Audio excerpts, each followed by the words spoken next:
why are you concerned about the Chief Inspector's call for muscular liberalism?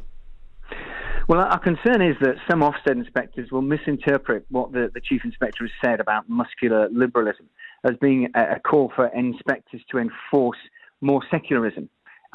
Muscular liberalism shouldn't mean some kind of aggressive secularism, and that's the danger.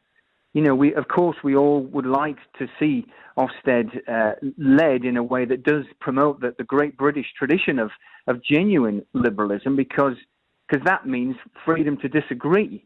And, you know, for the record, the Christian Institute has disagreed with the way some Ofsted inspectors have gone about their work, you know, demanding that an Orthodox Jewish school should promote transgender rights to 5-year-olds. You know, anyone seeing that would think that inspectors can be muscular in an unhelpful way. And there have been other unprofessional conduct cases, really, where inspectors have asked teachers their personal views on same-sex marriage and so on. So there seems to be a problem of religious illiteracy in some parts of Ofsted, and that's the problem, and that's what we're concerned about.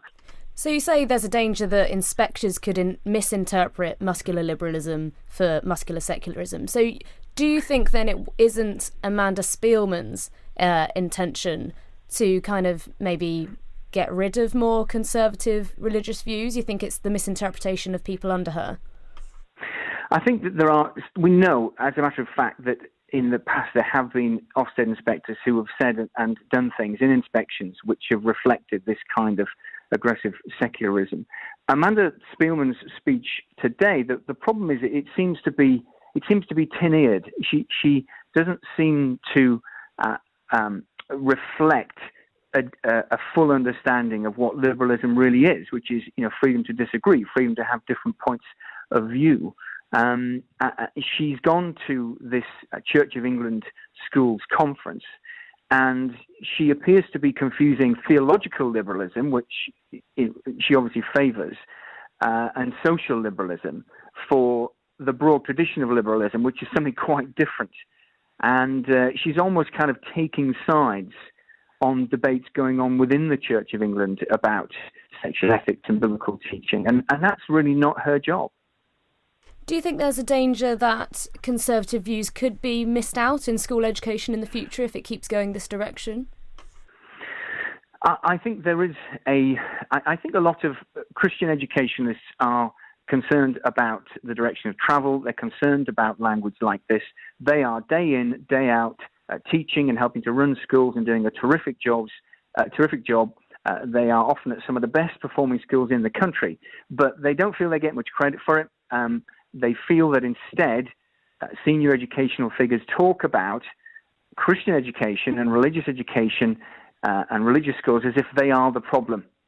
And you always get these negative headlines, like you got splashed across today's newspapers, which imply that the church schools are hotbeds of intolerance, and it's just not true. And she referenced Christian Institute specifically in one of her statements. What did you think of that? It was odd. It was disappointing. I don't quite know what she means, because she was talking about voices within Anglicanism, and the Christian Institute isn't an Anglican organisation. We're delighted to have lots of supporters, of course, from across the Christian traditions, including Anglicanism, but we're not Anglican. We have, of course, disagreed with Ofsted in the past, and we've been public in our criticism of some of the things that they've got wrong. They've obviously remembered that we've done that, but I didn't think it was terribly relevant, really, for her to mention us in that setting. And finally, how can we pray for Christian schools, Christian teachers who may be facing this kind of conflict and not sure what the future holds at the moment?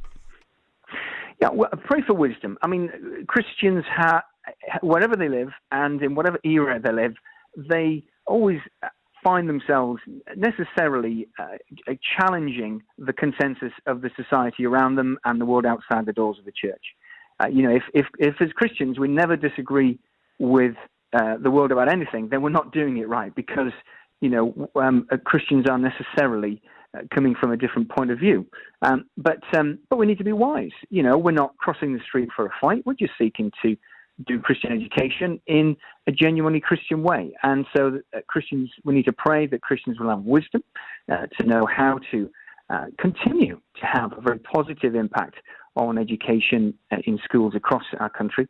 And we need to pray that there will be people within Ofsted, within the Department for Education, within the wider government, who are prepared to listen to us and who understand where we're coming from and don't listen to those people who oppose us and would like to see an end to all church schools and who misrepresent where we're coming from. I think that those responsible for education policy in Britain today need to be careful that their version of Christian education is taken from reality and not from the pages of some atheist campaign group literature.